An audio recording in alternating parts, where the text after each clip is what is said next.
Mic पर। जज हजरात और सामाईन हजरात, अस्सलाम वालेकुम, नमस्ते, सत श्री अकाल, आदाब।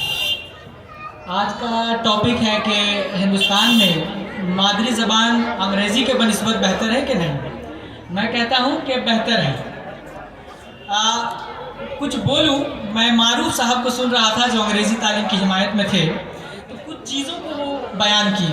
मैं उन्हें कहूँगा कि सर आप थोड़ा सा डेटा लें, गलत हैं आप कि नौकरियाँ नहीं मिल रही हैं। आप तो पहले मल्टीनेशनल कंपनी तक ही ठहर गए, आप चीज़ों को उस बारीकी से देख नहीं पा रहे हैं। यूपीएससी में 2013 में इस बात को ऐलान कर दिया गया कि मादरी ज़बान, कोई अंग्रेज़ी ज़बान हो, कोई भी ज़बान हो, कोई फ़र्क नहीं पड़ता, हमें टैलेंटेड बच्चे चाहिए।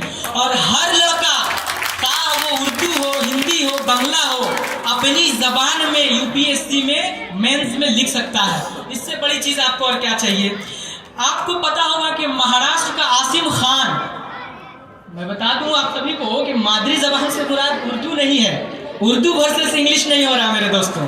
मादरी ज़बान उर्दू, बांग्ला, हिंदी तमाम चीज़ें हैं। वक्त की कमी है, सभी से एक छोटी छोटी मिसालें दूंगा मैं। उर्दू ज़बान से महाराष्ट्र का एक लड़का आसिम खान, जिसने यूपीएससी में आईएएस ऑफिसर बनकर दिखाया, सारे लोगों ने उसके बारे में जाना, वो उर्दू मीडियम मादरी ज़बान से ही था। आज का ये करंट अफेयर मैं बता रहा हूँ, नबीरुल इस्लाम जो एक बीड़ी बेचने वाली माँ है उनकी, वो मादरी ज़बान बांग्ला मीडियम से है और आज WBCS ऑफिसर 15 रैंक पे आए। आज की करंट अफेयर की बात कर रहा हूँ मैं, वो भी मादरी ज़बान से ताल्लुक़ रखते हैं।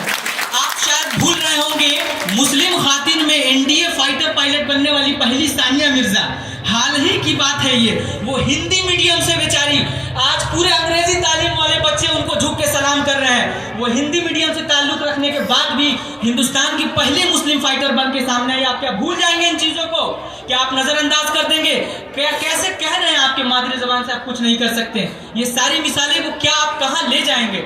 मैं एक छोटी सी तनकीदी बात कर रहा हूँ, माफ़ी चाहता हूँ। आप एक कमरहट्टी के मैदान में छोटे से मादरी ज़बान से कतरा रहे हैं। आप याद कीजिए अटल बिहारी वाजपेयी को, जनरल कंपटीशन वाले सब याद करते हैं उनको, कि वो हिंदुस्तान के ही नहीं पूरी दुनिया के पहले ऐसा नेता थे जो यूनाइटेड जनरल असेंबली में हिंदी में मादरी ज़बान में भाषण दिया और सारे लोगों की आंखों में आंखें डालकर कहा, हिंदी है हम वतन है, हिंदुस्तान हमारा, हमें किसी का गुलाम बनने की जरूरत नहीं। मगर गौर फरमाएं एक चीज़, मैं ये नहीं कहता कि आप अंग्रेज़ी ज़बान ना हासिल करें, बिल्कुल हमारे सेकेंड लैंग्वेज में है।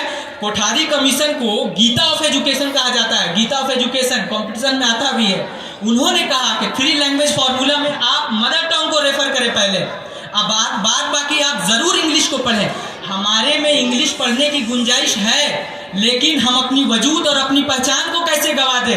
आप किस तरह की रहबरी कर रहे हैं कि अपने ही वजूद को, अपनी ही पहचान को छोड़ रहे हैं। आप जिस पोस्ट पर जाने के लिए मरे पड़े हैं, उतावले पड़े हैं, उस पोस्ट के लोग क्या कह रहे हैं? दृष्टि के विकास सर कहते हैं, आईएएस के जो इंटरव्यू लेते हैं, कि हमें कोई फ़र्क नहीं पड़ता कि वो अंग्रेज़ी मीडियम से है कि किस मीडियम से, हमें ये फ़र्क है कि लड़का टैलेंटेड है कि नहीं।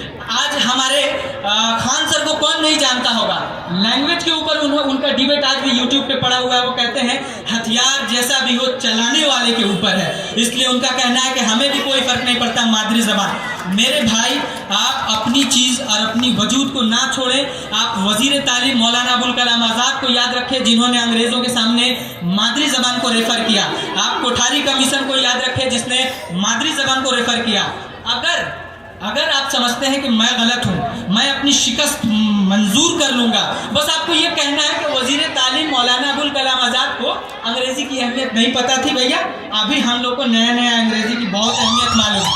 तो इन तमाम चीज़ों को देखते हुए मैं हमारे इन तमाम लोगों से एक ही बात करता हूँ कि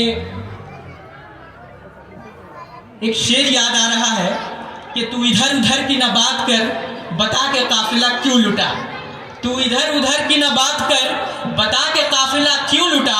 हमें रहज़नों से गिला नहीं, तेरी रहबरी का सवाल है। आप खुद अपनी ज़बान को अब छोड़ना चाहते हैं, मगर आप कतई ये साबित नहीं कर पाएंगे, चैलेंज के साथ बोल रहा हूँ मैं, कि आप किसी मादरी ज़बान से किसी नौकरी के ओहदे पर नहीं पहुँच सकते। आप किसी मादरी ज़बान से आप किसी चीज़ को नहीं हासिल कर सकते। एक भाई अंग्रेज़ी ज़बान को बैंक को लेकर बोले, देखिए आप मादरी ज़बान में भी लिख कर दे सकते हैं, जिसमें बांग्ला और हिंदी को एक्सेप्ट कर लिया गया है। उर्दू पे अभी काम चल रहा है, वो अलग डिबेट है, उर्दू वर्सेस अलग चीज़ है वो, पर मादरी जबान एक्सेप्ट किया जाता है। आप तो खुद ही अंग्रेजी के चक्कर में पड़े हुए हैं, मल्टीनेशनल कंपनीज। बहरहाल वक्त की कमी है, चलता हूँ, अल्लाह हाफ़िज़।